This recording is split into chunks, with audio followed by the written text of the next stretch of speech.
thanks everyone for meeting on such short notice. We realize that we don't conventionally have emergency meetings, but this is a pretty timely decision that the state has to make.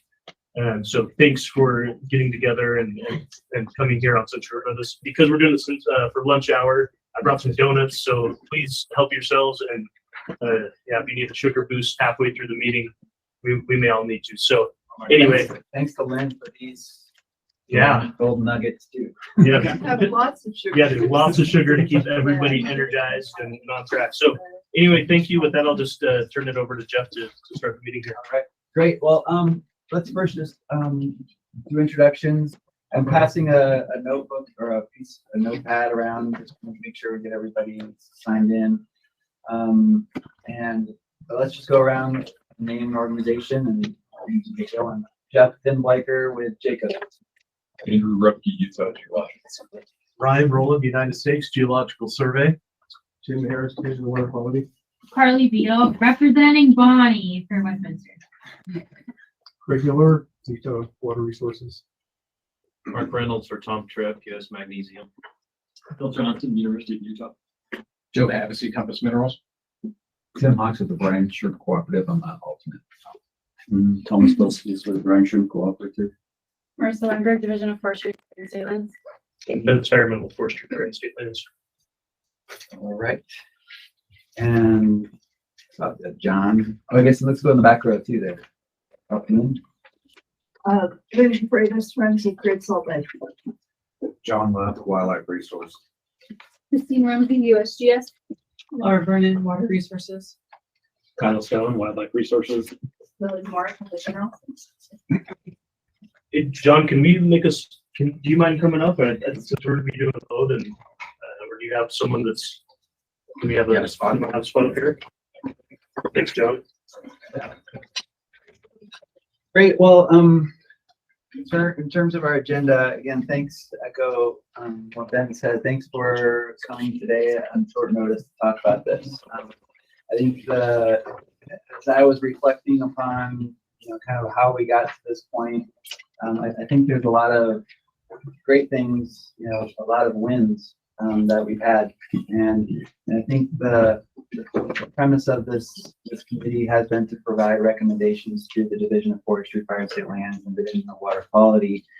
And over the last few years, especially these last 6 to 9 months, we've spent a lot of time looking at data and really in live, as it's coming in off the field, evaluating how conditions are changing, and identifying. And I think a couple of the key roles of this committee are to identify concerns that we have, identify opportunities, but then also identify recommendations to how we can manage salinity in Great Salt Lake.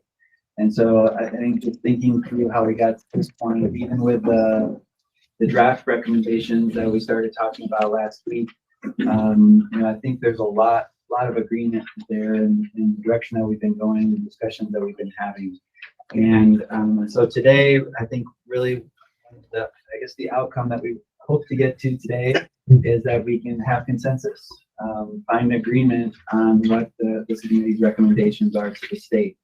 And that said, I think looking at as you know from our charter, is that while we want to try to get consensus, it's we don't have to have that. And what's important, I think, what the two divisions, what's most important to them is that they understand what the issues are and understand what the viewpoints are. And so I think even there, I think we already have a lot of that. I mean, the discussion we had last week, the red lines that have been submitted. So I think as I look at this agenda, we do have a few points of order for business for this task or for this committee that I want to talk through. But before we get into the points of order, can we just acknowledge those that are in the room that weren't introduced, and then those that are online? I think we might have subcommittee members that are voting online. Yeah. Jennifer, would you mind scrolling down to? It is all the way scroll, so it looks like Elliot and Rob Okay. are probably the only non-DNR. Okay. And Rob, you're representing Friends of Great Salt Lake. And Elliot is with, UGS. Maybe just those in the back room too, if we can.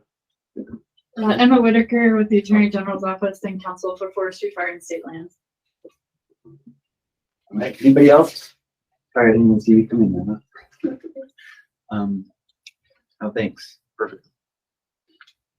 So in terms of our agenda, we have a few business items we want to take care of up front. But we do want to talk through the recommendations document. And, initially I do want to give, we've got some great red lines from a few folks on the committee. I do want to go around to the committee members, make sure everybody has a chance to give their thoughts on this. And then we'll, move forward in the discussion of it. But I think in terms of the business items, I see we've got everybody, the committee members are here except for Bonnie and Tom. But Carly is here as Bonnie's alternate, and Mark is here as Tom's alternate. So we clearly have a quorum here today. And I guess one of the items that we were wrestling with just in the last week or so was, do we have a solid basis for trying to do this electronically? I know doing votes and discussions via email is just not easy, to say the least, and probably not productive at all. But I think what that was where we, looking at our charter really does not speak to, it was written before pre-COVID.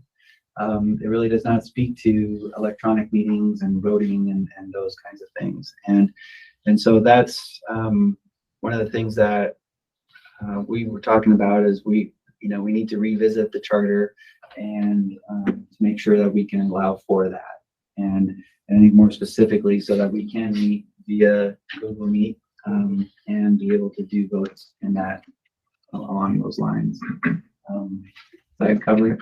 Yeah, I think that, I'd echo what Jeff said, but also I think our charter does need a little bit of love, and with the agreement of the committee, I'd like to take a stab at maybe modifying that charter and then bringing it back to see if folks agree with some revisions that we've made. But for today, just to make sure we're consistent with the Utah Open Public Meeting Act and our streaming of the meeting online, we're hoping that someone may make a motion to adopt our resolution regarding electronic meetings, and then we could move on to the other committee business. Yes, I'll move. Second. Any discussion or questions on that? I just want to check that because when I've been on remote, I feel like I'm fully part of the meeting. When you're here and I'm out there, does it feel that way from in here? Yeah. I think the whole COVID experience, we've seen that we all had to learn to adapt to that environment. And I think we have the tools that help facilitate that. I think what this resolution does is it just makes sure that it's clear in black and white that this is part of the way we can work. Yeah, and this has kind of become a formality when we weren't able to come to some consensus last meeting, and our charter doesn't actually contemplate emergency meetings. And we felt that because the Utah Open Public Meeting Act allows us to schedule these meetings, that we were within our means to schedule this today, and we gave everybody the opportunity to oppose that. But what we didn't want to do is take any liberties with electronic voting when it's not in our charter. So this formalizes it, and then in the future, if we, hopefully our charter will identify the ability to call these emergency meetings, and then we might be able to do something where we are able to hop online and have a quick meeting to formalize the vote. So this just cleans things up for us and formalizes some of those inconsistencies between the act and our charter. So, Bill, you made the motion, and Thomas, you seconded the motion. Is there any other questions or discussion on that? If not, those would like to approve that motion. Before that motion, if you could just say aye. Aye. And those opposed? Any abstentions? Not the motion to approve the resolution to include electronic meetings is approved. So now I think that just expands our ability to be able to keep doing honestly some of the things that we've been doing with discussions. I think a lot of our meetings are really about discussing the science and discussing data, and we haven't had to make a lot of votes over the last few years, but this just helps formalize that process. So great. Well, I think I guess what I wanted to start out with was just talk about the overall, I guess, just very briefly, my impressions on those recommendations.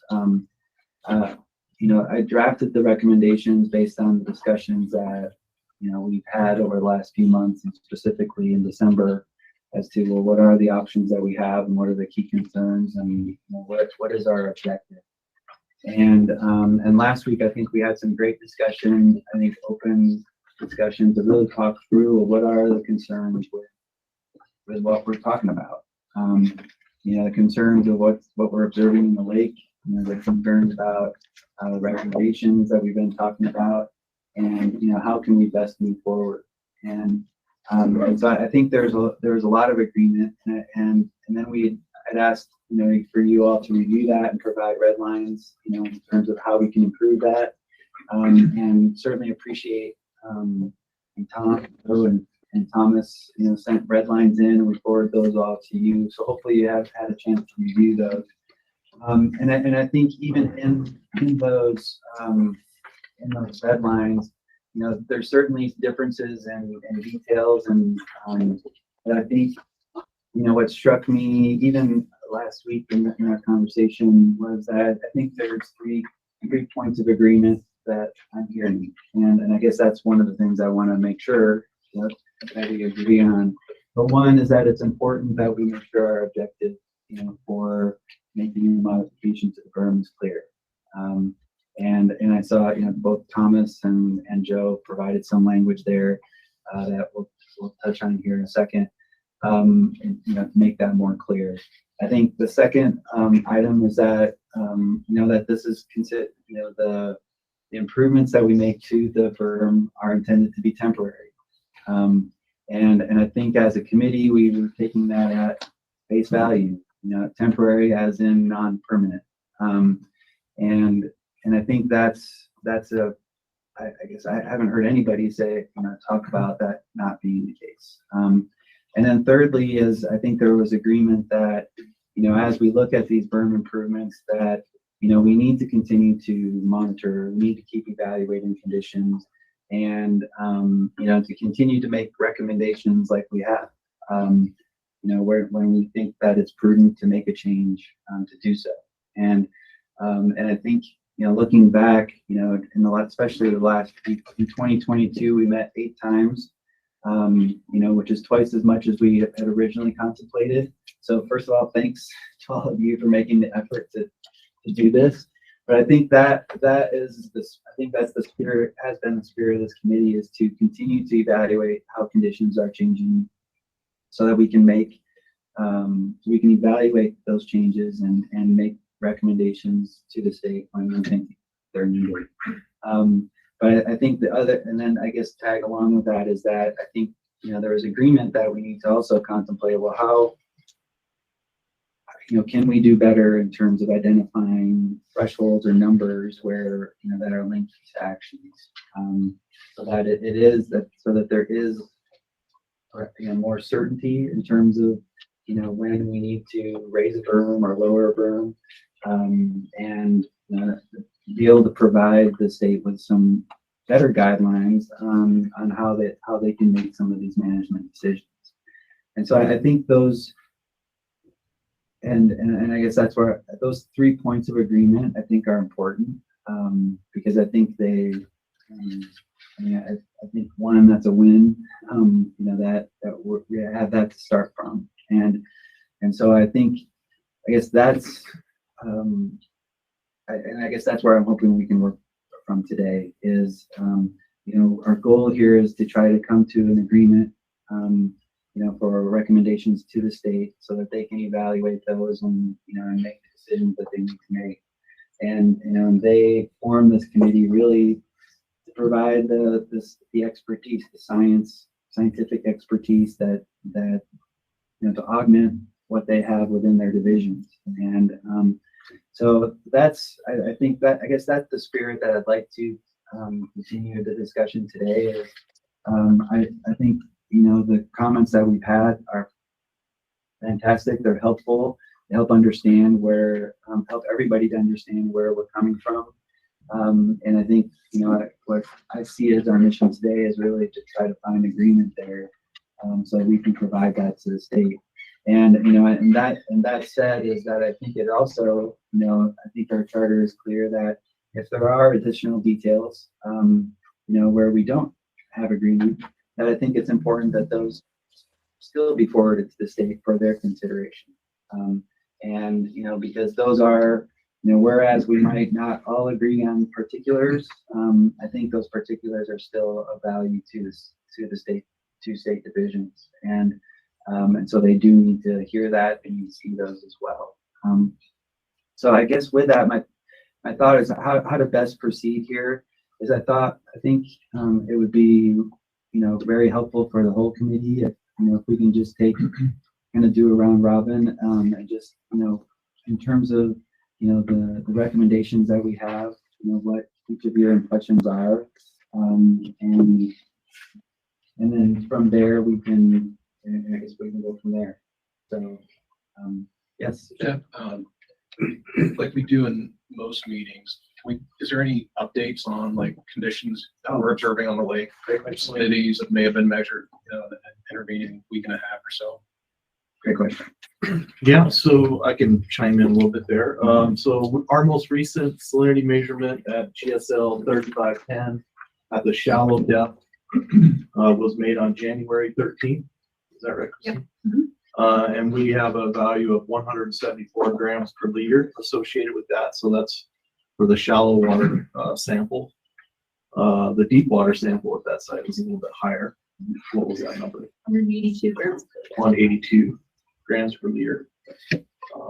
Those improvements from previous? Yes, certainly the 174 number is an improvement. I don't have the previous number in front of me. I think it was like 183 or so. There was a 187 collected somewhere, was that? It's the same location. That was from the breach on November 30th. Or sorry, 22nd. Yeah. Thank you. And the lake level has also come up significantly from the November low. I think we're at 4189.9 as of yesterday for an average daily value. Okay, so the low in November was 4188.5. So we're pushing a foot and a half to the right. Is there a sense that that's coming from inflow or direct precip or most? It's both. I mean, I was looking at the numbers for Salt Lake International Airport for precip in December and up to now in January, significant amount of precip.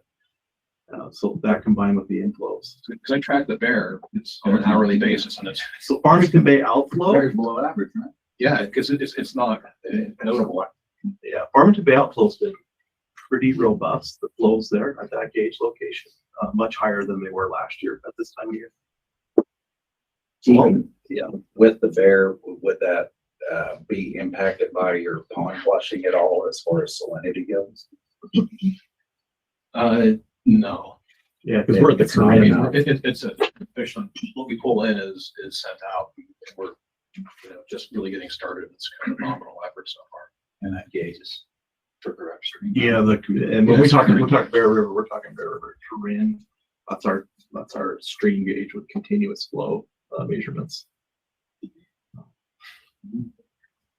I mean, they've been below average, but I haven't compared those flows to last year, which were On that would be a good snow one. flow, you can look at the past 12 years, I think, and it's not notable. I mean, it's up off the map, so that's a good thing. Well, it's important with direct precip to the lake. That we all know that's an important part of the water budget, the inflow budget for Great Salt Lake. Some estimates, depends on the surface area of the lake, but it's 30% of the inflow to the lake, direct precip. So thank goodness for a wet year so far. I think it's important to distinguish the two because, should we be looking at the snowpack as it's already starting to flow in or the direct precip component? So, I mean, it feels to me kind of having, a pretty broad dashboard this is mainly direct precip, and we haven't realized much of the benefit from the, snowpack yet. So talking about this direct precip, this may be a stupid idea, but I have a lot of them. So that basin that the pumps pumped out to, that's on the other side of the lakeside mountains, there's a lot of water in that right now. Is it, again, that's maybe a stupid idea, but we've already talked about pumping Pacific Ocean water, but so what if you were able to take a canal from that basin and pump the water back into the lake that would be out in that open basin? Is that even possible to get extra water? I don't know. It is possible. I know the sump well. And that's something that, kind of in the future operation of Companies Minerals West Ponds, there is a component of using that for a west side mineral return. So, there's been some initial initial engineering on how that could be done. The deploying kind of the old Coleman water right for the same, but it's really just kind of pumping around that, the pump station and getting it into the existing canal that comes most of the way to Gunnison Bay. Yeah, and that's not normal. Or this wet year or this wet time, there's a lot more water. At least when I've flown out there, I'm like, it's too bad we couldn't get that also. Get some use out of those pumps. What's that? Get some use out. There you go. Yeah, just reversing. I do want to mention there's another detail that is impacting water levels, right? So we raised the berm 4 feet in July. And so that's impacting how quickly water is exchanging between the north and the south. And so that's a factor to consider as we're watching the South Arm lake levels. You really got to watch both South Arm and North Arm lake levels to understand how that berm is impacting water exchange. Keep in mind, there's been a modification out there that could be impacting how quickly water levels change. What's the differential? I think it's it's been a few days since I looked, but it was a half a foot. It should be 2.5 feet if that is 87. The current berm is 4187. Never saying we're 89.9. Well, but the north and the south arms are connected, right? Water can move back and forth. And so the last I looked, which is a few days ago, the south arm was 0.5 to 0.6 feet higher in elevation relative to the north arm. Wouldn't that indicate that there's some inflow there? Because otherwise, if it was just direct precipitation, wouldn't they be at about the same level like they were a few months ago? Yeah. So, I mean, we have wind events that are moving water back and forth as well, forcing water back across that. Elliot had a question. Need to run off draining solids off the mud flats, and we have no volume of salts draining back. That's a good point. And the precip is not just on the open water; it's on the mud flats, and all the land. So that runoff. If I can interject, I would say that, Andrew and I witnessed a lot of drainage near the state park, and all of that drainage is going over very saline mud flats. So I really want to put that context into everyone's mind of like drainage, low lake level, but we have all this drainage that's forcing everything back in recycling. Yeah. Great, thanks. And Bud, welcome. I just saw you were on too. Bill? Jeff, I want to speak to. Yep, hello. Oh, hi. So since Joe brought up the snowpack, I want to just frame that a bit in that there's a indirect connection between the amount of snowpack and the amount of runoff. Right? A number of researchers look at that directly. And when we've had a series of dry years like we had, we're going to also have a long series of years in terms of resaturating soils, re-infiltrating groundwater systems, filling reservoirs, so that we can't anticipate a huge runoff event for the lake necessarily in response to the snowpack that we're seeing. So we just have to temper that expectation. Right. There are a lot of factors at play, and I think we can, even from last year, know that we can have a few great ones, and then they are not. So I think those are all, those are all unknowns that we can't control, but it's important to be aware of them. So, great. Well, good. Well, let's look at the recommendations that we're here to talk about. And John, if I can pick on you because you sat next to me, that's probably why that chair was empty.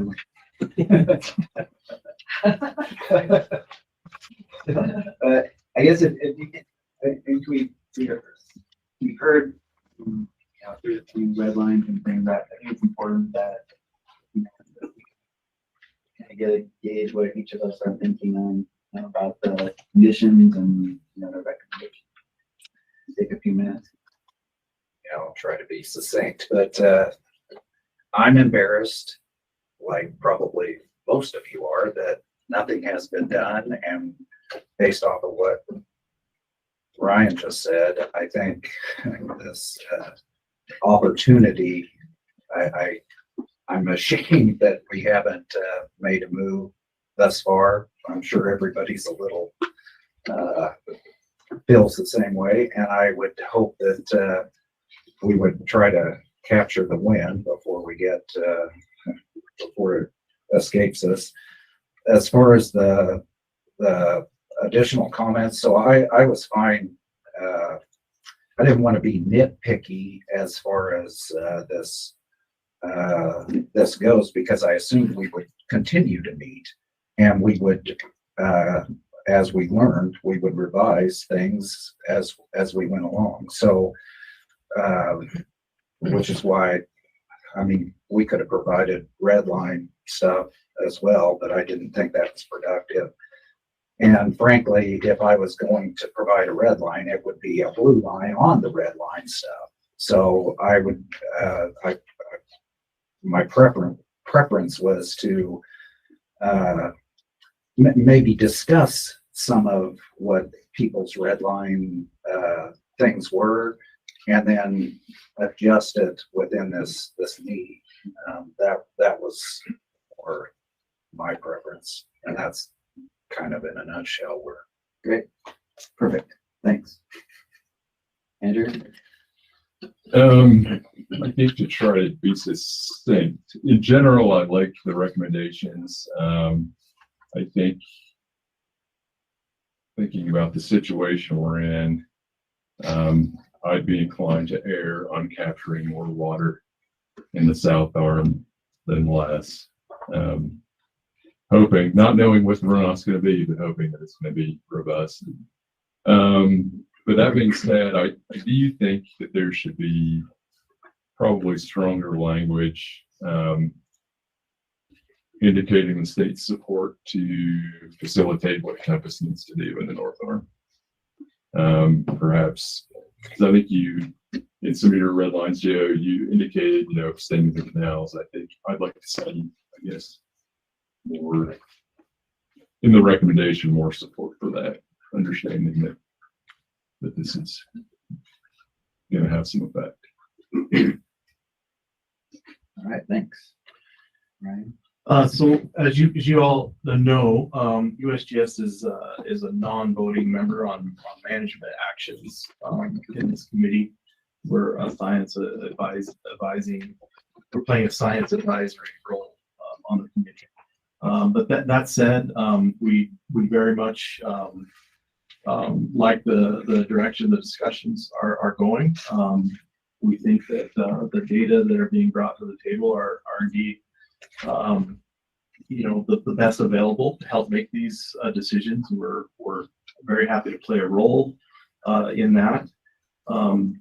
And I do think it's important that we do better define, and I think this is something we brought up before, the thresholds. When do we lower the berm? You know, what is the actual threshold going to be? What data is that going to be based on? That will help us better understand if we need to modify what we're doing for data collection. So that would be our comment on this process thus far. Okay, thank you. Jim? Yeah, similar to USGS's position, we're a non-voting member as well, but we are a recipient of this memo, and so, I generally support these recommendations. Insofar as we also recognize, we've spoken to this committee before about our objective to consider the lake as threatened. I think something needs to be done to obviously stem the declining lake levels of South Arm to preserve it. I do also share concerns about the temporary nature of it, and I think those can be addressed through some of the recommendations here, and how they might be a tool to effectively manage the elevations. But in general, supportive of the way the memo was. Thank you. Bonnie or Carly? Bonnie's in, if we can hear her, she'll go and Okay. camp Bonnie, are you in a place where you can talk? Hang on, I'm gonna try it on my phone. All right, we can hear you. Okay, how's this? I'm trying to, can you hear me now? Yes. No? Okay. Yes. Okay, wonderful. Yeah, I think we've been thinking a lot about the old breach west of the current breach, and wondering if we did choose to go with 4192, which I think Great Salt Lake Institute is in support of, because we think it's the best for the South Arm ecosystem. I'm just wondering if maybe Andrew or others can comment as we move along about if we could possibly use the old breach as a spillover. So if we retain water in the South Arm, but then the elevation gets high enough, would it flow back into the North Arm from there? Just curious about that. But we are in support of what is best for the South Arm ecosystem. So it would be similar to what Thomas, his edits, that would be something we would support. All right. Thanks, Bonnie. Craig. Well, I've been happy that there's been quite a discussion here, because I think the industries have a point of view that, sometimes we forget, because we were focused on metabolites and microbialites, excuse me. But, looking at the modeling, it seems like whatever decision you come up with is gonna probably work okay. It's just how you figure out how to adjust the berm when it's necessary. I think 4190.5, 4192, both would have about the same effect, but I think making sure that all parties are taken care of is another aspect that we need to look at, because I think those industries are important, as well as the brine trend. Thanks. Mark. I think 3 basic points, and they're not new. First is that we're required to have a balanced approach by state code to using the resources that we have on the lake and managing the lake. And, a significant part of those are the mineral extractors. And so we need to make sure that we're clear on that we cannot favor one industry or party in over another. We can take all those into consideration. The second is we make sure that we iterate that this is a temporary operation. That we review it periodically and not be afraid to adjust more frequently than once a year if we have to. Yes, it is a major inconvenience to be out there on the lake and trying to adjust of that berm, but at the same time, I think it could be done fairly quickly. And the third one just is that as important as Compass Minerals is to our food supply and the economy, you know, they deserve a right. We owe them protection for their raw materials that they need in whatever form. And Joe has a lot of specific language that he kind of detailed what he'd like to see, but we need to make sure we protect that right as well. Thank you. Bill. No, I agree with everything that's been said. I just want to add, for me, if there are any changes that are to be made, I think it's very important that the regulatory agencies retain the ability to set thresholds for both lake level and salinity, and not focus it to one person.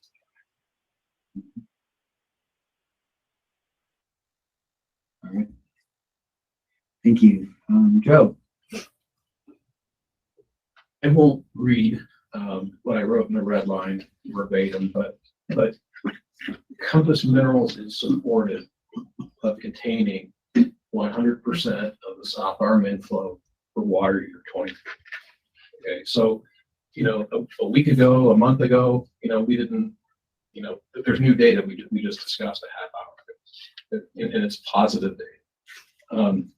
What I tried to articulate in the first bullet is, if we say it's going to be temporary, we really do need some guardrails around it. Otherwise, it's just window dressing, calling it temporary. Okay, so it's not unreasonable to say, okay, well, let's define that. Well, let's put some guardrails on it. So, you know, our approach is let's do a metered approach. Now, this is before we have a foot gain, and you know, thank you for that, and that's unexpected. So I was basing that off of a starting point of 88.5. Looks like a great snowpack, but all the sinks that are in, you know, between the snowpack and the lake, you know, recognized. A 2-foot rise just based on inflow, you know, seems sort of par for the course. And then, you know, like looking at the average gains you had since 2015, average is 1.72. So from that perspective, starting at 88.5, putting 2 foot, you know, 2 feet above that to account for what would inflow, it would be 100% protective of keeping the inflow into the south. Now, thankfully, we're blessed with more. You know, I would say 2 feet above from where we are now, since we really haven't subtracted from the snowpack and all the direct precipitation factor. Understanding that's not perfect science there. So our intent was to say, if it looks like the trajectory of the inflows come, I put May 1st down, that, you know, and I think Thomas had you know, some questions or issues with that. Whatever that review date is, April 1st, April 15th, May 1st, whatever makes sense. I would look to the experts on this panel to say, hey, we can save more, you know, we can contain more, and that's the intent. That would require a second mobilization. Inconvenient, a hassle, you know, I don't look at that as necessarily risky, necessarily. You know, I think it can be done, but this is towards saving it, you know, a use on the lake, to Mark's point. You know, we paid $9 million in royalties last year to the state. Sometimes we'd be asking for that accommodation, a second mobilization as needed. But it's important to build this thing, not go above and beyond abundance of caution, build it to what we expect. And if we need more, Compass is more than willing to go along with that. If this becomes, or is construed of anything but temporary, it's problematic on a lot of fronts. There needs to be rules of how the lake is operated and managed.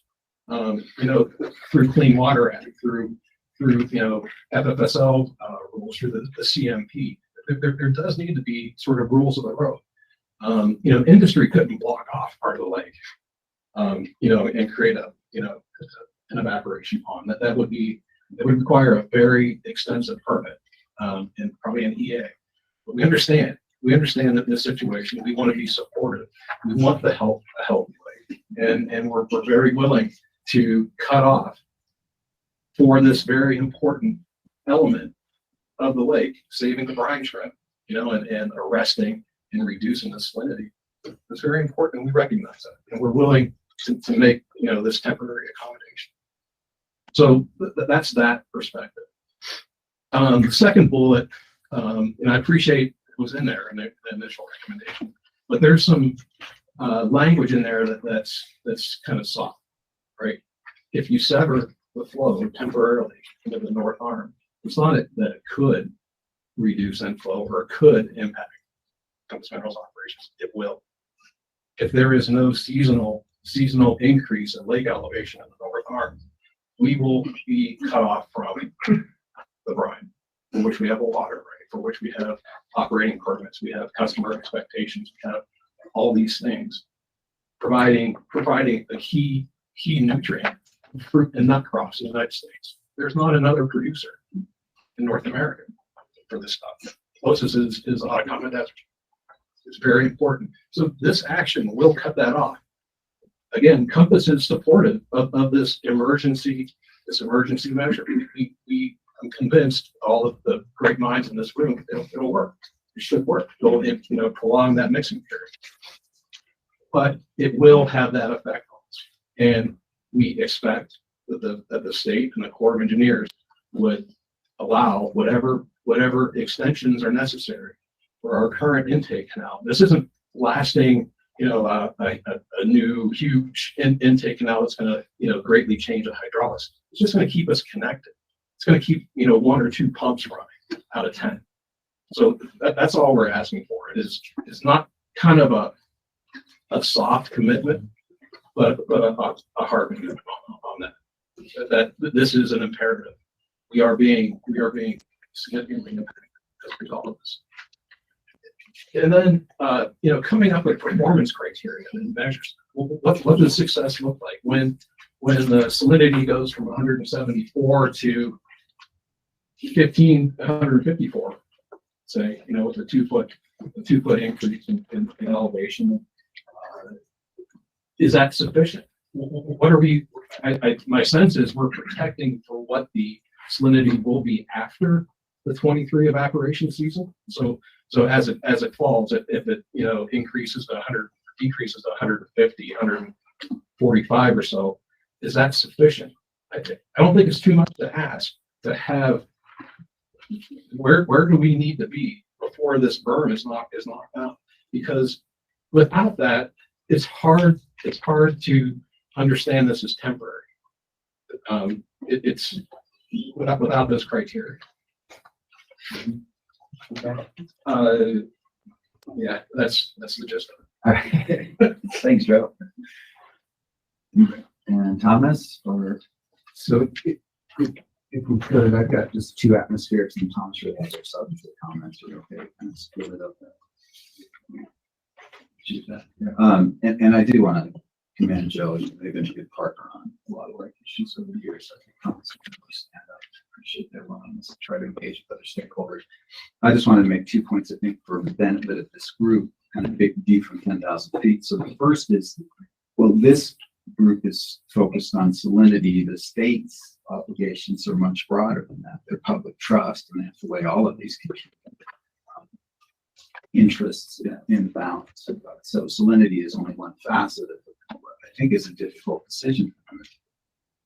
If you lose just one of the obvious ones, but if you really lost control of salinity in the South Arm and it tipped over the ecosystem, tipped over the brink, that has really serious implications for the state's ability to control its own water rights, because we very likely see endangered species petitions and things like that at that point in time, or even in anticipation of that. And that has very serious implications. So the state has to weigh all these different uses, ecosystem benefits, tourism, recreation, brine shrimp industry, mineral extraction industry. State has to weigh them all. So I just want to point out that this group's decisions don't really constrain the state.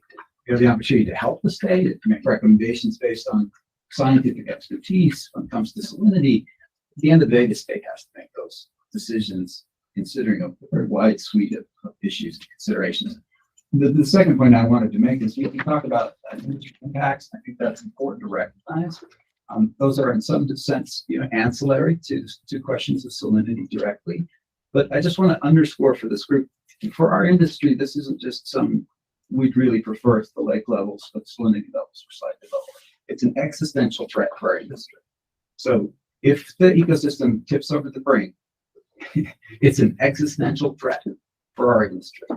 And that's huge. So when Joe talks about, hey, it will impact, and sharpening some of that language in there that says it will impact, not it may impact. I want to be clear, it will impact us. It's not a question of whether it may, it will impact us. And you know, like Compass, we may be a relatively small industry, but it's an outsized industry in terms of global impact. The only commercial source of brine shrimp in the Western Hemisphere. And probably 45% on average of global supply for an essential ingredients in global aquaculture, which helps feed the world. I just want to make clear to folks, if we're strident or if we're insistent on trying to be more aggressive, it's because as the ecosystem goes, so goes our industry. Thomas, thanks. Yeah, While Tim has been given sort of a broad view of what concerns us, I'll try and make this a little bit more granular. But in general, we really support the summary and the recommendations that you made, Jeff. I think it does a good job of laying out the issues, but doing it in a balanced way. So generally supportive of that. It makes recommendations that are based on observations and to help guide forestry, fire, and state lands, but it's not too narrow, too prescriptive. It gives forestry, fire, and state lands some leeway to do what they need to do within their responsibilities. And like John mentioned, you know, for us, it avoids having to go and talk about all the other options and recommendations and we could forward. And we also feel that this is adaptive and it has to be reviewed at a regular basis. I would totally second there what John has said. Now, the red lines that we made, I think what we try to do is as Tim mentioned, underscore how critical this is to the brine shrimp. We know from recent data that the TAG has produced with Professor Bosteels that about 15% we see significant impacts to brine shrimp. We see that in our harvest. We see our harvest reduced over time. Last 3 years, it was below average, so that supports the findings from Gary Bosteels. We know from observations of other terminal lakes that, albeit with other species, there is a point where you get a pretty extreme and drastic reduction in the population. And we know that that happens somewhere between 18 and 20%. 18 Luckily, to 20%. yeah, 18 and 20%. And as Tim mentioned, that is existential for us. We hit that number, we're out of business. So what we try to do in our recommendations is emphasize that, make that clear. I think the same way that Joe shared in some of the issues that he has. So we also try to, in our recommendations, not be specific about elevations or timing in order to give forestry, fire, and state lands the ability to manage based on salinity. This committee has given a pretty clear recommendations on the salinities that we are trying to target. And so we think that any adaptations of that berm should be in relation to that salinity. And then we also underscore in our recommendations, we try to underscore the impact to compass minerals and try to reinforce what we feel our recommendations need to be in terms of asking the state, recommending to the state that they support compass. And then we also underscore the need to continue to research this, get more granular data, and to figure out a process that will allow us to make swift changes to the berm, not to have to wait a month or 2 months, like we are in the situation we're in now. So that with regard to our red line, I'd like to make a few comments on Joe's red line. And, you know, like Tim, Joe, we feel that Compass has been really supportive, and we really do appreciate that. But as mentioned, for us, there's some very existential issues here. And one of the things I feel is that it's really inconsistent for Compass Minerals to strike out some considerations with regard to south arm elevations that impact the biota, but then turn around and then bring in issues with regard to lake elevations in the north arm that can affect Compass. And I don't think that's a fair approach. I don't think you can ask the members of the committee, Joe, not to consider lake elevation in the south, but then turn around and ask them to consider lake elevation in the north. I think you either don't consider lake elevation, or you allow all the committee members, based on what they're concerned about, to consider lake elevation and other ancillary issues. So I don't think that's really consistent. I also think that it's arbitrary to come up with a certain berm height. And we specifically tried to leave that out of our recommendations. But I will say this, we looked at the bathymetry, the salt mass balance, and we looked at those two elevations that have been brought up. And if we take the 4190.5, and if we were able to capture enough fresh water to bring the south arm lake elevation up to that level and dilute the salinity, we would not reach 16%. It would be above 16%, above the recommendations of this committee, higher than the lowest salinity we reached last year. And for us, that's just not enough. So we think that coming up with a certain elevation is arbitrary. And what we think is that it would behoove us to be more aggressive. If there is more fresh water to capture by increasing the berm height to a higher level, then let's capture that water. Let's bring that salinity down to the recommendations that this committee has given. If we don't do that, we can never get that fresh water back. If we let it go to the north arm, we can't get it back into the south. On the flip side, if we see that the salinity gets to be low enough, it's very easy to open up the berm and release more water to the north. And in a similar way, we think that it's arbitrary to put certain dates on these recommendations. I think if we wait until April or May to make changes to the berm, then I think we take a high risk that we lose the opportunity to capture any inflows from snow melt if those are there. And we shouldn't. And so our position is, if we're going to do it, then let's be more aggressive and take it down if the salinity indicates that that's what we should do at the time. There's no one suggesting we wait till April. I'm not suggesting that. Well, that's what I saw in your red line. No, I said April, raise it to 90.5, and if the trajectory looks like it's going to exceed 90.5, then add on from there. We're suggesting that the 3.5 feet of material be added tomorrow. It's fine. It's fine for us. But to have a definition on that, and then come whatever date, is it March 15th, April 1st, whatever date makes sense from a hydrologic standpoint, to reevaluate, add on to it.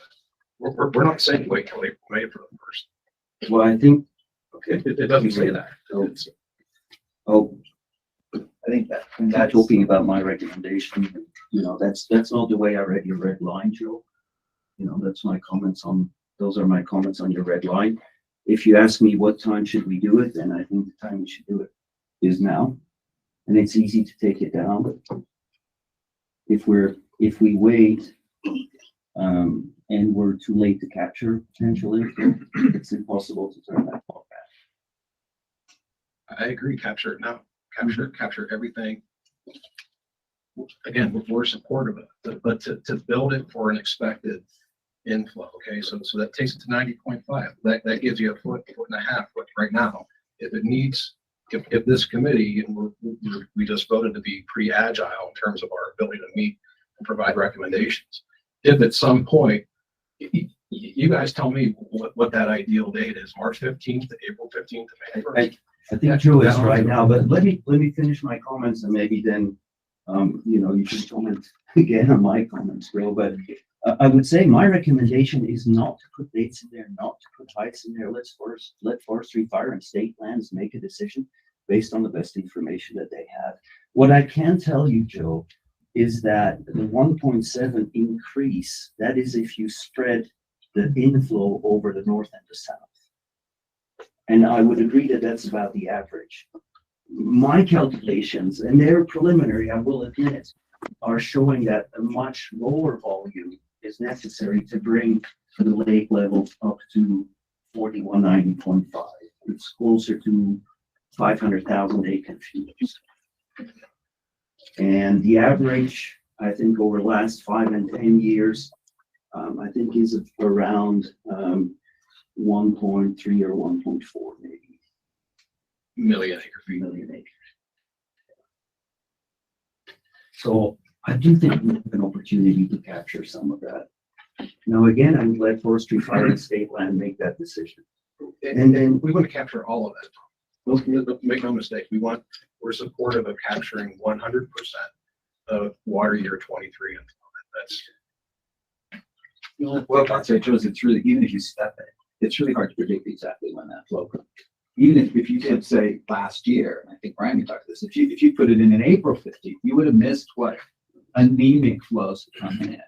We don't look like we're there, but it's really hard to pick a date and sort of say, well, this is the date. Because we just don't know. We don't even know. I mean, and I don't need to devolve into this, but we don't know what the runoff's going to look like this year. No, we don't. We've seen this no back take off in March.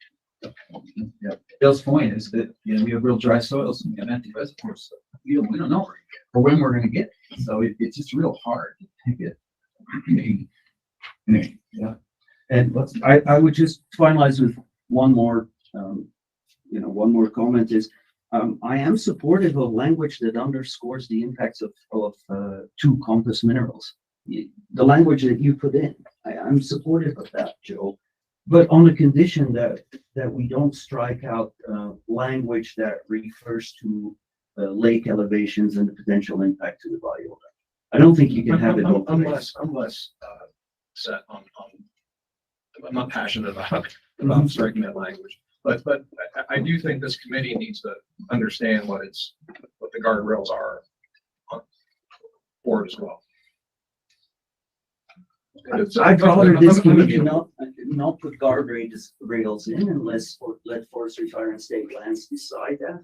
But if we're going to do it, then I can tell you that our preliminary analysis has told us that yes, with an inflow of about 1.1 to 1.3 million acre feet, which is below the average of the last 5 and 10 years, we would be able to capture enough fresh water in the South Arm if we brought that the elevation of the breach up above that 4190.5 and around the 4192. But that's preliminary. I don't want to. I think there's some push that data forward. If I could just qualify, like I wrote this last week before I realized the lake came up before. Okay, and so that's a big reset, in your thinking. Well, I think there's some important points of agreement there. Is that I guess what I'm hearing is that we need to make sure we underscore the importance of obviously to north arm to compass, and then the south arm to the prime shrimp industry. I think that is important. I think those issues are important, as well as the ecology that we're talking about. I think the other point, Joe, that I think you can clarify here is that you know, your desire is to capture the runoff this year to benefit Salinity in the Southland. And so I guess, Craig, I don't know if you got your numbers there, but I think an important question is well, what's the volume that 4190.5 and 4192 would capture? You know, from starting at, you know, 4188.5 where we were at the low point. You want to know the volume, is the difference in volume? Yeah, on the south arm. So think on it. I can give that. And then I think the last point was just I think underscores the temporary nature of this, that's important. And So we ended up at 187. Well, what was the starting point? 157. 157. Yeah. So 3%. I still think it's not unreasonable today to say what a target salinity is in the South Arm. Okay, that feels like that should be have a 140 handle on it, but it's hard to digest calling this temporary without some performance. No, I agree with you, Joe, but I thought we had done that. I thought we had said as a committee that we wanted that salinity to be between 12 and 16 and to keep it there. And yes, I think you're right. 14 is probably somewhere, you know, the number that you'd be targeting if you want to account for evaporation during the summer and keep it at least at close to that 60%. It might go up to 70. There's a lot of fertile ground between 12 and 18 and 187, 120 and 187.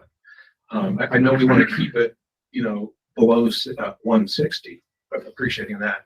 But does a salinity of 160, does that have the same effect of doing this is a dramatic effort, okay? We're flirting with Clean Water Act, you know, requirements in severing flow into a federally regulated water body. But I understand. Do we need to protect for the salinity not going above 160 come September 15th or October, whatever that low point would be? Or do we say, hey, if we can get that low point and, you know, like a 159 handle, is that successful? So your point is where is that number? You know, is that 160 or is that below 160 that where we can have confidence that it's been effective? Just saying, what should be the target on the low end, right? Right. yeah, Just but very the briefly, Bill, October, and we need to. whatever I think that is. Ben hasn't had a chance to talk. Let's hear from Bill since he's been raising his hand for a minute. So I can't productively talk about this range.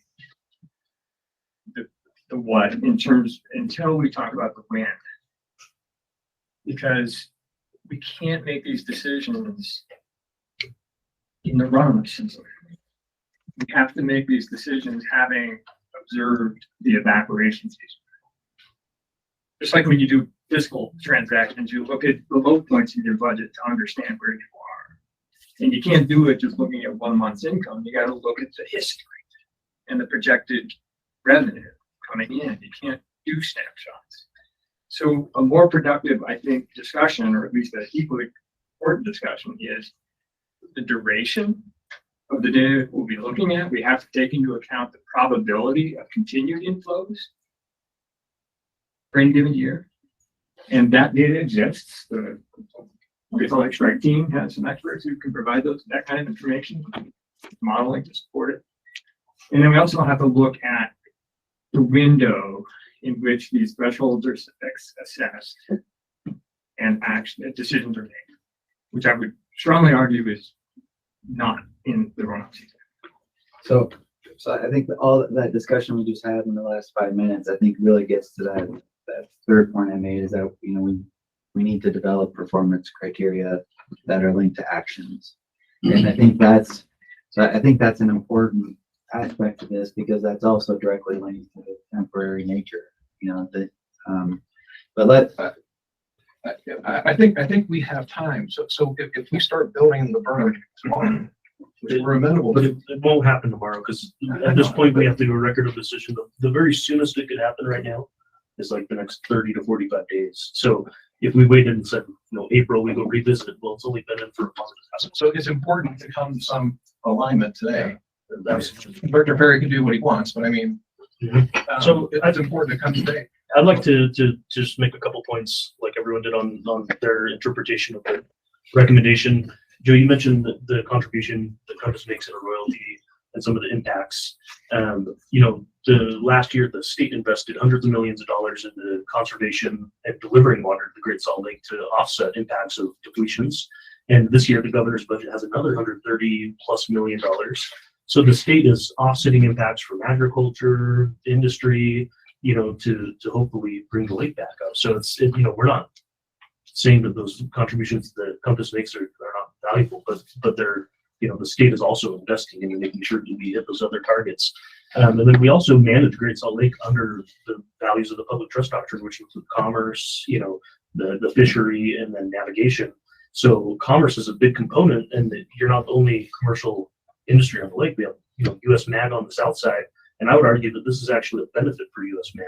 So as we're weighing everything on the lake, we see that US Mag's going to see higher water level, less precipitation out of the columns. So I think there's some benefits on that side of things. There's also Cargill and Morton.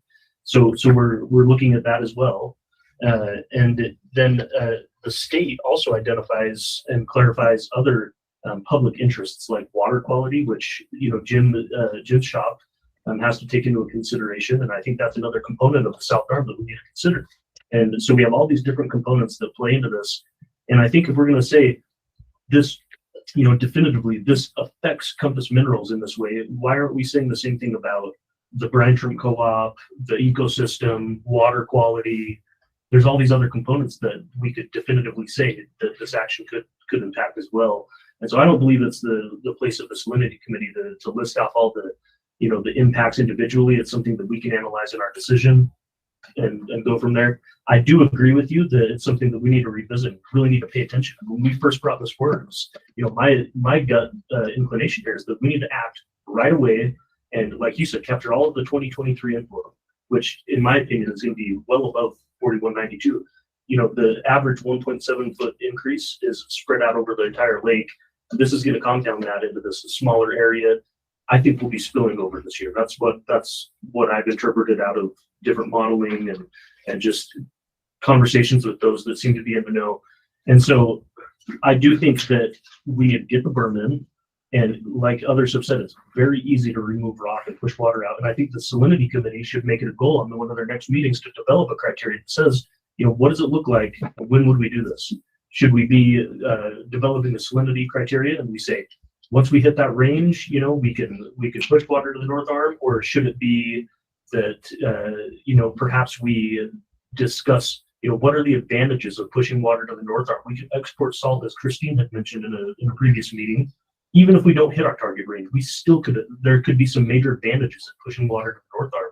And that can help meet your goals, but I don't know that we all have the answers or can come up with them right now with this recommendation. So my inclination is let's get this in. There's a lot of moving pieces, including cost.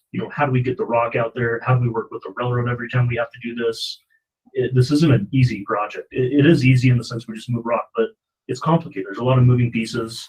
It takes time to get this done. So it's not like we can convene in May and then snap our fingers and lower the berm. But we can develop recommendations over the course of the next 2 months, 3 months to talk about, maybe it's October when we're, not precipitating salt out of the south, and we can, push water to the North Arm. I don't know what that looks like, but I think that's something this committee is well suited to answer.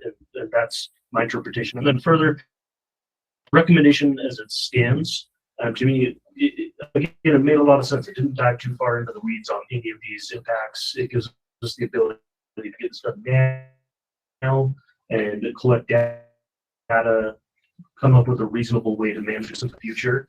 And hopefully you don't see the impact you're speaking about. I think there's ways that we can do this that Compass can, remain viable, and your whole business isn't right. We're talking your West Ponds. It's my understanding your East Ponds will continue to remain viable well below the There's a fixed cost component. I agree. If you wait out. So, you know, I have never in a public forum talked about production, right? Mhm. Our production was cut by a third over the past 2 or 3 years. So, I you understand. know, we're in the red zone on the salinity matrix. Mhm. We're just not out there. We're just trying to innovate and trying to invest and trying to figure out ways. We buy KCl off the market in order to inject it.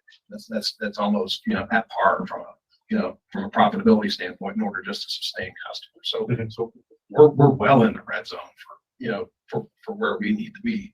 And then I would say, Ben, I would disagree with what you said of calling Compass out and how that being inappropriate of calling our interests out without recognizing others.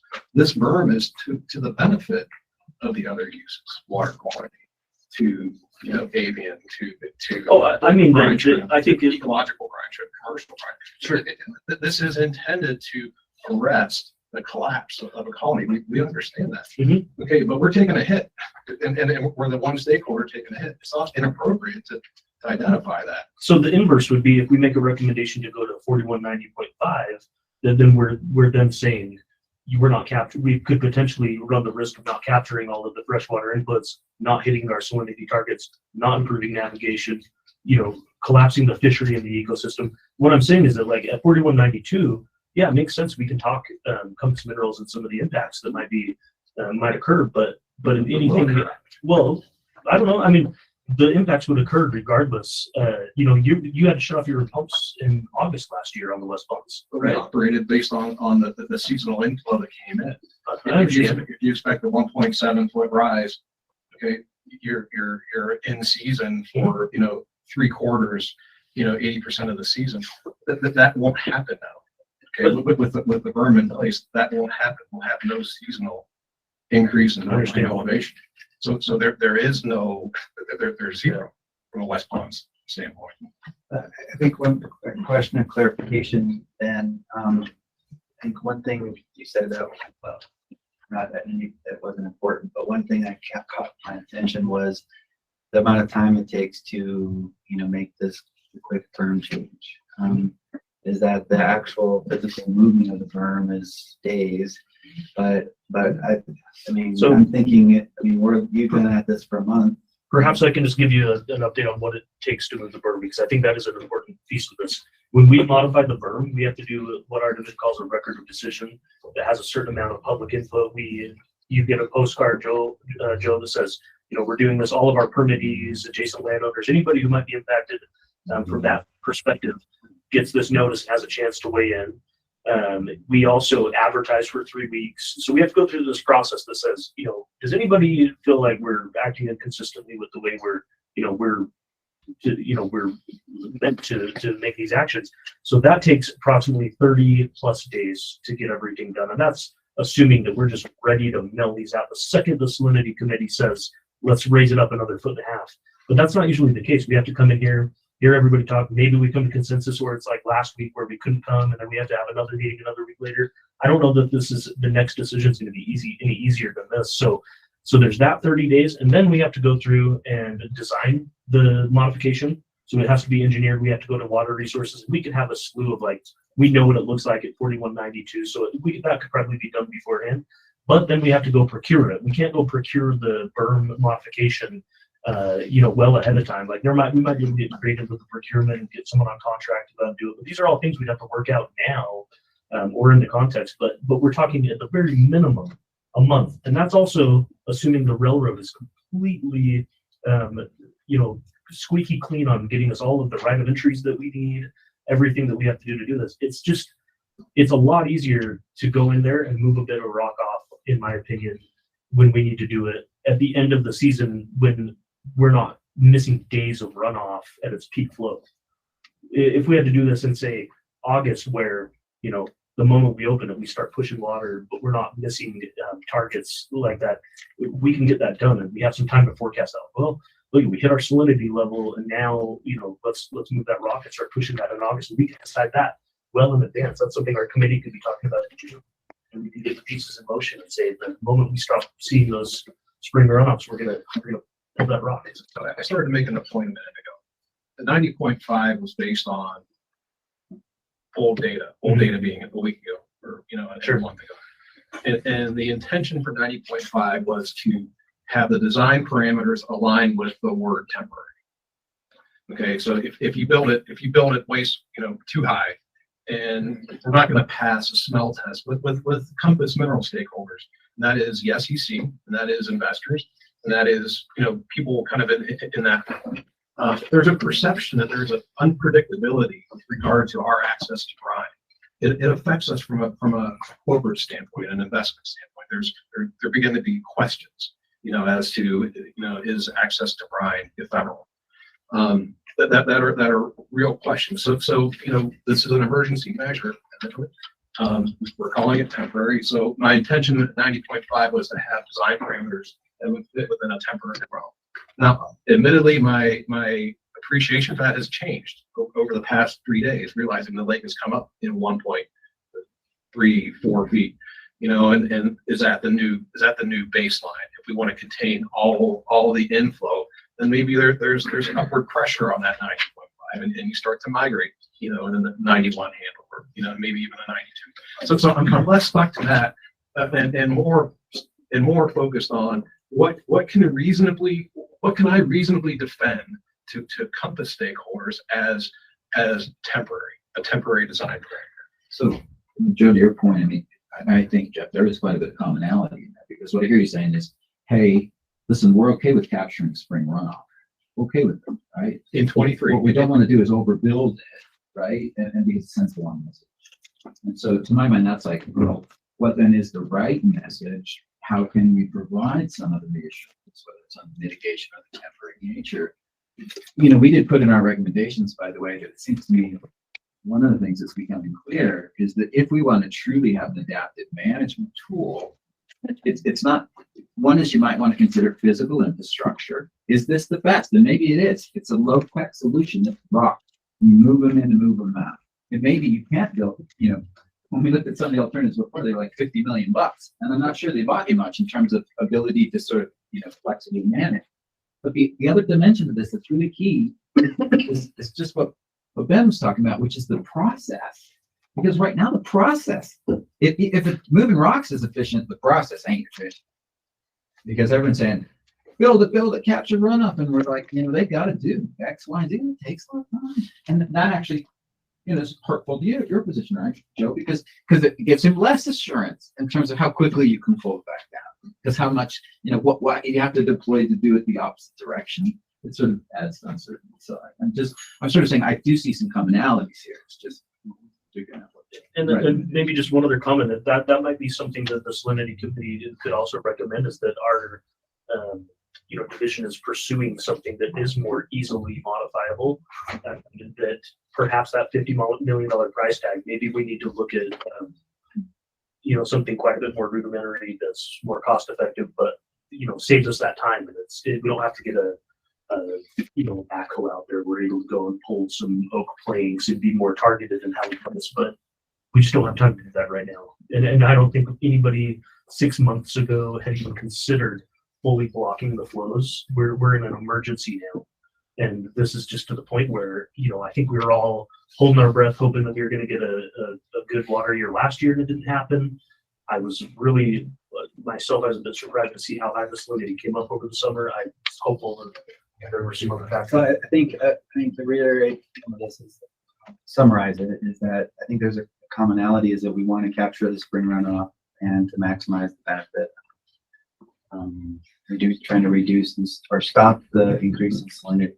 And I think the other key point is the temporary nature, and that's a key bills it has end up. I want to separate in two issues that are getting mixed, I think, because for our previous meetings, I thought it was clear that access to brine is an issue that can be dealt with independent of cutting off the north arm. That there's an engineering solution to create access to brine that doesn't happen. So we don't have to have those two issues bound together, I don't believe. But what was kind of brainstormed at that meeting or suggested by someone else was we can get into the south arm. That's a very extensive time consuming. I looked at that before, like in 2015 or 16, and that was tens of millions of dollars.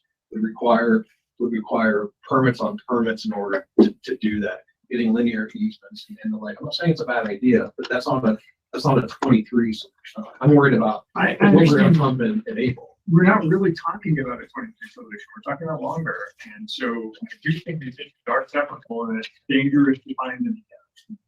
I think This is a temporary, this is, I think that the raising a berm, what we're talking about, is a temporary issue that we're talking about implementing as soon as we possibly can to capture this runoff here in the next 3 months. 3 or 4 And I months. think we're all in agreement to capture it all. Right. The I point don't is, disagree with you on longer planning and solidifying the rules of the road. We need that. You know, our investors need that. You know, I haven't talked about lithium, but we have the best score in the world from a life cycle assessment standpoint in terms of the ESG parameters of collecting lithium off of our current brine, not taking more brine, okay, off of our magnesium chloride bitter. It had better score than Chilean brine, Australia. It had the best score in the world. And That's a sustainability score, right? When you say the ESG score. it's sustainability, yeah. It's a life cycle assessment that's done in the lithium space. This is something that we should all want. It's more value per unit of brine draw. Yes, every unit of brine that we draw is an impact. It is. But there's so much value created, so many jobs, so much economic benefit for that. It's a good thing, but we just need some rules of the road that are solid. And this is just an emergency measure and timeout on that.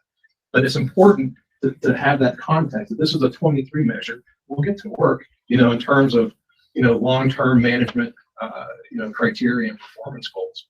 And I'll be right here, leading that discussion. But Okay.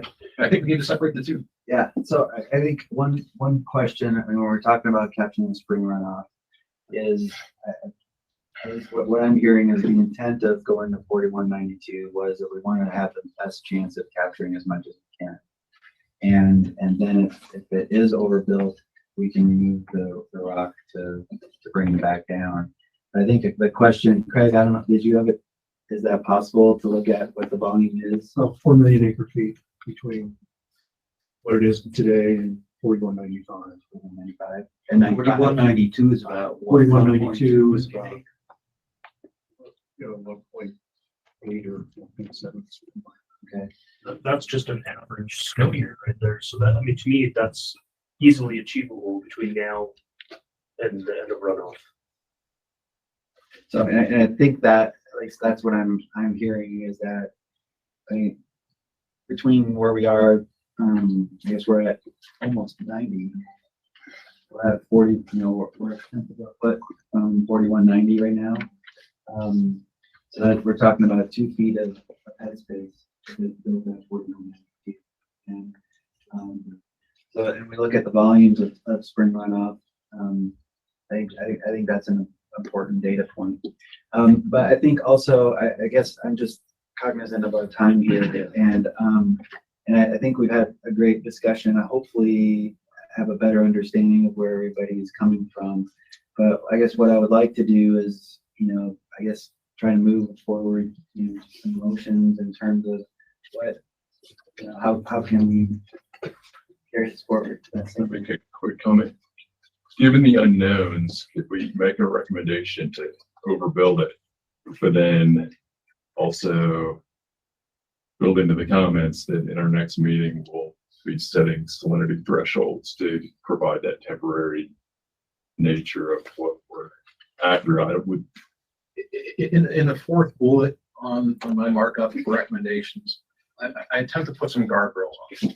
Okay, and I'm going to explain, if I could, just for a minute. Hey, Joe, just so really quickly, we have just about 35 minutes, and my intent today is to lead with a recommendation.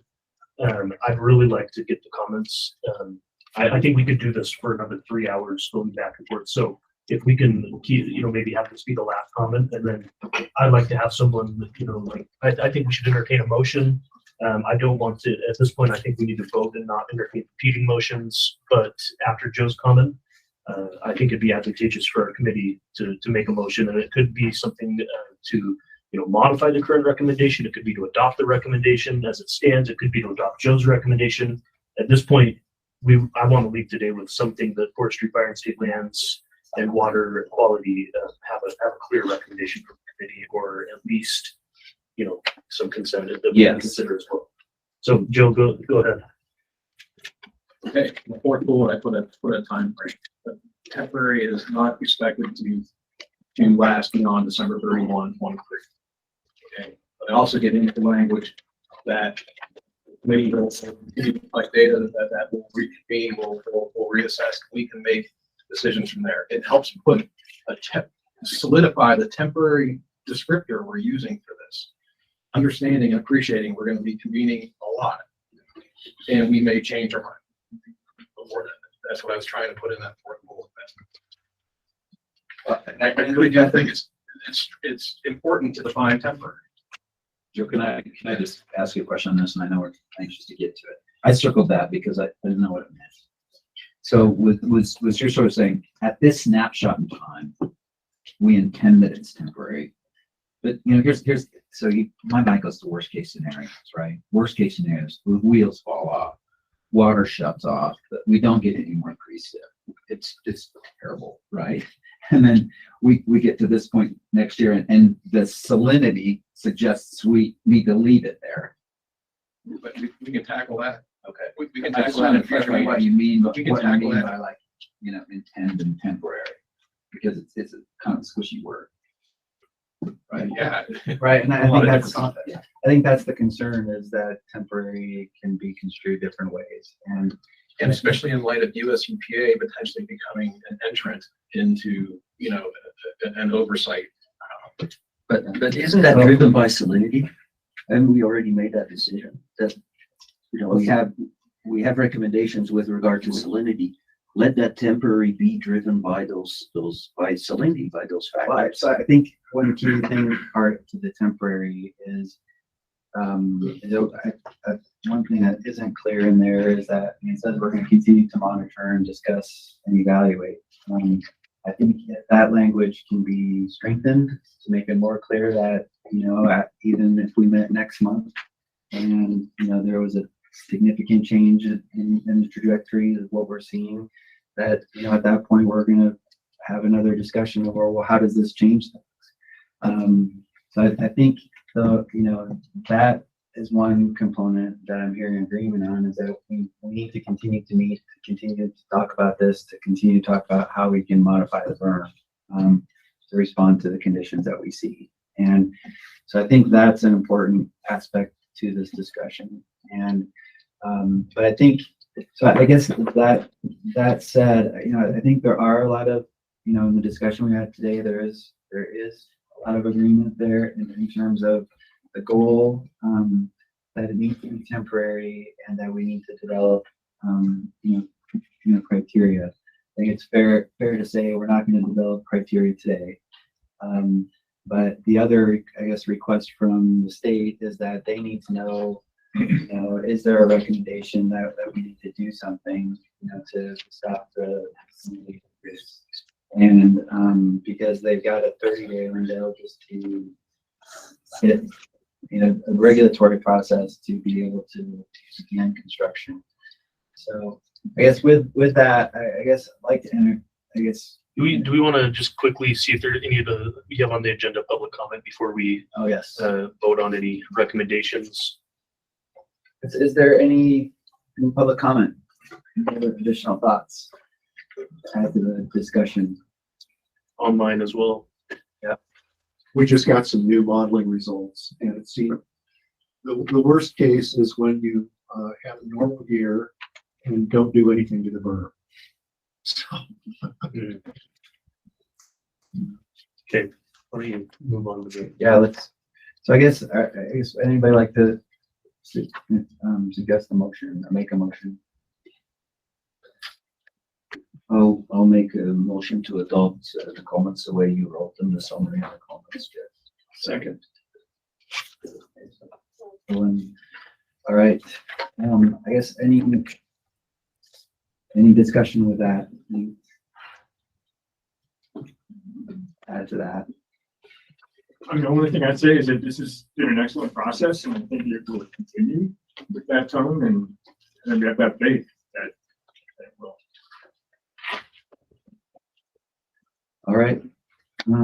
Well, I think the next step would be to vote on that. Can we do a roll call vote on this one to make sure we're clear? Yep. So I'm just gonna ask the committee members or the alternates that we have here today. I guess still see Bonnie's with us. So the motion that we're voting on is to accept the recommendations as originally submitted, prepared, and submitted to the committee early January. So Ben Sermon. I'm non-voting, so that's right. And Jim Harris, you're non-voting.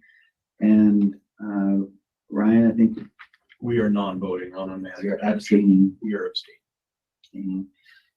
Bonnie, Yes, I'm voting, but Carly is going to carry my vote in person. Yeah. yes. All right. Thomas, yes. Joe, No. Bill, Yes. John, Yes. Craig. And if I say yes, what does that mean exactly? The motion is to accept the recommendations as was originally For provided. 4192 versus 4190? It doesn't specify. No specification. Sure, yes. Andrew Yes. and Mark. No. All right, so we have 6 votes yes, 2 no, and 1 abstention. So I think motion carries. So I think the next step here is to make sure, I guess one is that the votes, will be reflected in that. Because I think we want to make sure that the recommendation has been able to help people vote it. And then turn that around to the divisions. But I think also want to make sure you've got an opportunity to, from Mark and Joe to make sure your thoughts and are forwarded as well. And that can be with the red lines you've provided. If you want to do that, or if you want to provide something else to go with that. Can I make a motion for the inclusion of at least one bullet from my red line? In that, for consideration thereof, as an official.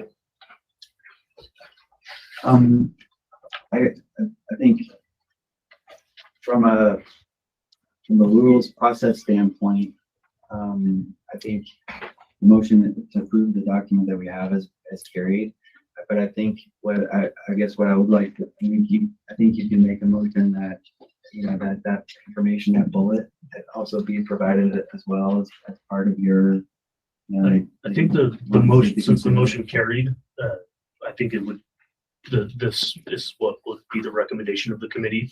And I think if you wanted to make a motion to do something, entirely different out of this recommendation, or if you wanted to submit comments to us, you'll have that chance when we, solicit comments through our process. And I think that'd be an appropriate avenue to do that as well.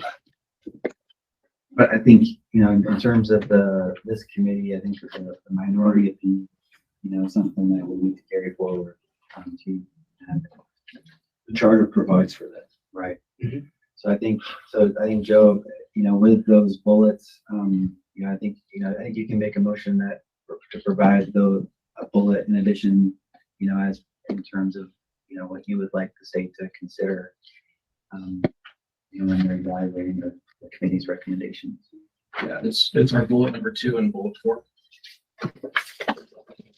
In retrospect, I wish I had numbered these, but Recognition that Compass's interest will be, could be impacted, and that explicit support comes from the state in terms of endeavoring to do what we need to do to maintain connection with our water rate. So I think to formalize this, you would need to make a motion to reconsider. And let's see, I think according to Robert's rules here, you need to make a motion to reconsider the vote. And we'd need a second to do that. So we would have to essentially go back into the vote. I don't know that that's the intent of the committee to go back in and re-vote on this. And I think. So you can make a motion to reconsider. And we can. well, I think we could potentially go in and add this to this or have a consenting opinion. And perhaps I can ask our attorney if that's Yeah, I think the formal way to do it is for Joe to make a motion to reconsider, and then there would need to be a second and then a vote on that motion. And then that would sort of erase the original vote. You go from there. But otherwise, I think that the recommendation as it stands now is sort of. Well, that's sort of there procedurally, because that's tricky, right? So they gave the last action that everybody said they were okay with, not everybody, but right. But I just wonder if there's some way to get a sense of the committee, for what, because I haven't heard anybody disagree with what you've said as far as that goes. I think the problem is people don't want to get into this line by line kind of edit thing. Bonnie made could we have another motion not to reconsider, but go on record with a point? Yeah, that's what I'm wondering, if there's a procedural avenue that allows for something like that. It's not formal adoption of recommendation, but it's acknowledgement or recognition. Statement of support, whatever you want to call it. Given the fact that this recommendation is not binding upon. It's not. This is a recommendation. We're not. And I think that's important to remember, that this is a recommendation. So the official action will be something that we have a process for. Emma, I would again ask if it's appropriate to make a second motion to recognize Joe's 2 additional points, or if that's something that should just be, go on record as a dissenting opinion, or how we might handle that. What I would say is at least the second bullet as written in the approved recommendation is inaccurate. Okay, and I would want to correct that. And my sense is we're supportive of one another's interests, that this committee may want to consider supporting an accurate statement on the impact of complex minerals and supporting the state in help assisting us in whatever is needed as written in my. So I think the proper way to do that then would be to make a motion, as I said earlier, let's see, I think we said to reconsider the vote, but then the entire committee would have to vote on that. If that motion was seconded, and then we would have to have a motion to adopt the original recommendation with that change. And then again, we'd have to have a second discussion of the motion and a vote. But Bill has left, so we're already now down 1 committee member. I don't know. Can the committee members just go on record if they're supportive of that position? In other words, I'm suggesting not reconsidering the action, but you could just ask committee members to go on record if they're supportive of Joe's point without reconsidering action. I think that meets the nature of what we're trying to accomplish here, and our division will, again, you will be afforded the opportunity to make your points, and that will be taken into consideration. And then you can also, we will take into consideration the conversation that's been had today in making this decision. This members go on record. That's on record. And just to clarify, Joe, there's 2 points in that bullet. One is that that the act disconnecting the north arm from the south arm will eliminate inflows, and then will impact, right? Will impact. And then the second part is that that the state will ensure that the Corps recognized construction should be concurrently to build a canal. And I would like to make a point on that. I would not like to hinge the Corps' approval on our action, because we've all seen the Corps take some time on some of these things, and for us to have to rely on the Corps to approve your canal before we can take this action. Obviously, if there's a party that's not at the table now, and there's risk in that. Okay. And I'm not asking for a commitment from a party who's not represented here. But what I am asking for is support An expression of support on that. from the state, that we have 100% support for this position. You could change the ensure by support. Again, this is, I think we get into muddy territory here, reopening the vote on this and Which is- especially with a committee member on, I think we could, make it a point here by recognizing your opinion, Joe, as a committee. But I think that, again, with lacking one of our members here, that's kind of a slippery slope. And Kyle, you've had your. So why can't I make a motion? You can. For committee support on that message, on that piece. And I just have a question. Yes. And maybe it kind of like what you're talking about here, because this muddies the waters and like taking back the vote and everything. Looking at the bullet point number 2 as it's written in the motion here, is it's, states that the state of Utah should work closely with Compass Minerals to better understand the impacts. It says potential here, but and then identify flexibility and identify opportunities to mitigate impacts to their operation. So I think, Joe, what you're getting at, like, isn't that already kind of taken care of by this bullet point, to where now that you guys have a recommendation, you guys need to sit down in a room and just determine what your metrics are going to be, and then whether or not we come back as a meeting, as a committee together to identify those. Yeah. So rightly so, there's been focus on the essence of time to save the South Arm, to contain all the inflows. Okay, there's an essence of time for us. We need to start pumping in March. Our intake now is not touching the lake now, and there's no expectation of that if we completely block the burn. So it's not a could or maybe or should. It's an is and will be. But that's what I'm wondering is does this language allow for you guys to hammer out and basically reshape this language the way this has been accepted? Because it's, this says right here that the state will work closely with Compass Minerals. The original language is what Kyle's referring to in that second bullet. I appreciate what you're saying, Kyle. I very much do, but And that's what I'm about. Do we need to do a process thing, or is that already built into this document? So I think, Joe, yes, you can make a motion. And I think what I'm hearing is the motion would be to support, the language that you have here in that second. so I don't know that we can, his motion would modify the recommendation as it stands. I think that what we're looking here is the committee recognizing this position. But and Ben, the state can throw it away. Like they can do. Exactly. This is a recommendation. I think this is important. It's opening the can here, and now that we're missing another committee member. Well, that's unfortunate. And we've voted member left. I agree, and we voted upon this. So if you'd like to make a motion and take it to a vote to reopen it, that you can do that. But you would have to have a second, and then we would take it to a roll call voting.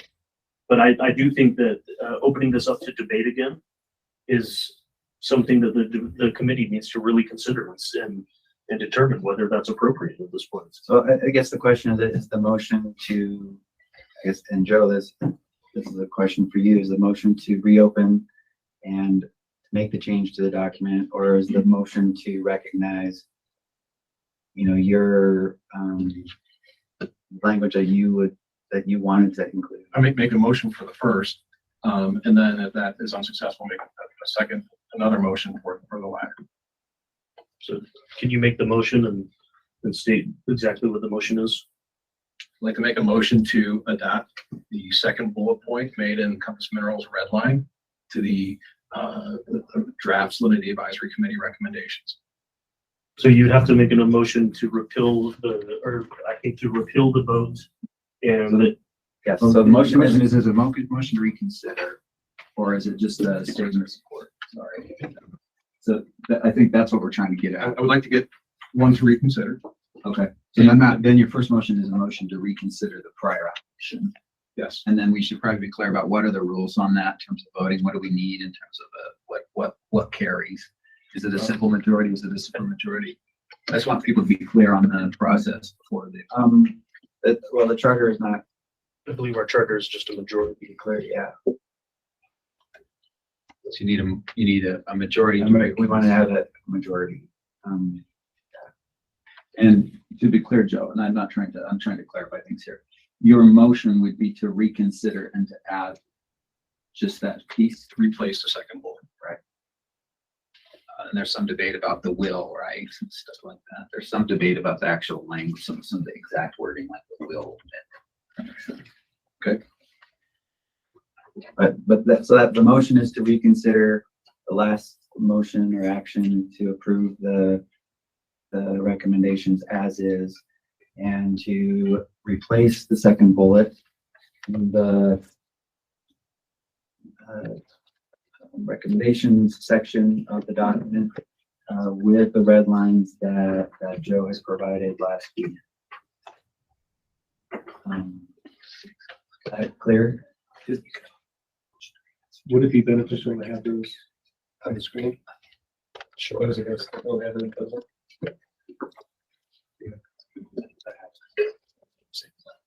And will that be the only reconsideration? I agree. At this point, I would defer to the co-chair and question whether we would like to even entertain another motion.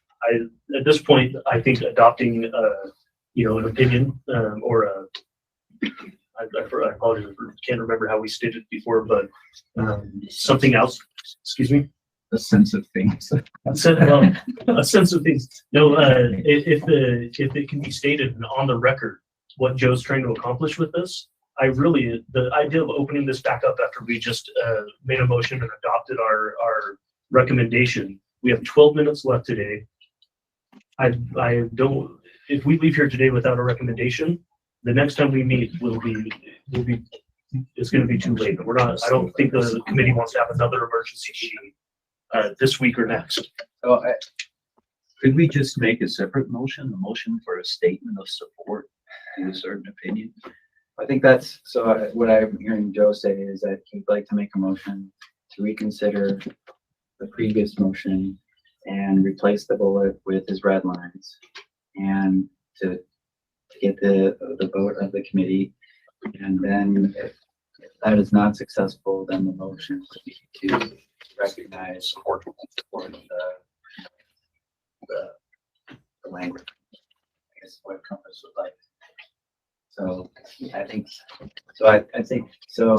in terms of process, I think the motion was made, and so what I'd like to do, what we need to do now is we'll go through I'll do the roll call. And, we need a second to a motion. Oh, yes, we need a second to the motion. We'll give Joe his vote second. All right, so we got a second. So go Discussion to the motion. It seems like every one of these red lines is subject to interpretation. We all couldn't figure out what anybody was saying. I thought that was obvious based off of what Thomas said. He interpreted something some way, somebody else interpreted a different way. Every one of these red line things are so abstract to me based on other people's thoughts. So just based on that, any red line thing that's just a problem for me, but because I think they're subject to too much interpretation and discussion. Given the last 20 minutes we've been talking about it, so I'm opposed to that. So any other discussion to this? Yeah, I have a big issue with the state of Utah, and then the word will ensure, because that makes it conditional. And if it makes it conditional, then that means that the state can't take action. I can't agree with that. So anything else in there? So, Jim? Can I know I'm not a voting member, but I do also actually take an issue with that statement that follows the will, because I think it leaks outside of the view of this group. This is an advisory committee that's focused on salinity, not a permitting, influencing a whole separate set of decisions. I worry that, to get involved in that is concerning. Okay. Or make commitments to that. That's me. Any further question or comment? All right. Can you make sure you restate the motion? Yes. Before the roll call vote? Joe, correct me if I'm wrong, but the motion was to reconsider the previous motion that accepted the recommendations as is, and to replace the second bullet in the recommendation with the red lines that Joe had provided. So Ben and Jim are non-voting. Ryan?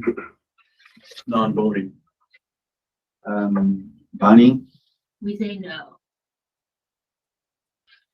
Thomas? No. Joe? Yes. And Bill is not here. John? No. Craig? No. Andrew? No. And Mark? Yes.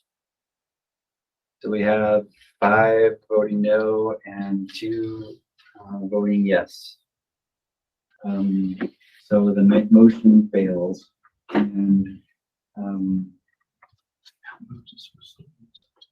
Hey, and I thank you. I think at this point, I don't want to entertain any more motions related to the recommendation, and I would defer to Jim, my co-chair, to concur. Okay, thank you. So really quick, because we only have 5 more minutes, action items for the next meeting. I think it would be appropriate to come in and talk about thresholds that we want to manage the burn for. I think that because we've agreed that this recommendation is that we're doing it and we left out some of those points, I'd like to understand, what the thresholds are for going in and modifying that berm again, when the appropriate times of year would be to modify the berm and what that might look like. So if we may, I would like to discuss that at the next meeting, and I would also like to suggest that we revisit our charter. And I would volunteer myself and our attorney to hopefully have a revision to that charter that we can bring to the next committee meeting to have some discussion and hopefully update and adopt a new charter. So I don't know that needs a vote, but does anybody object to motion to adjourn? Anybody object to those action items at the next meeting? Do we have a motion to adjourn? All in favor? Aye. Opposed?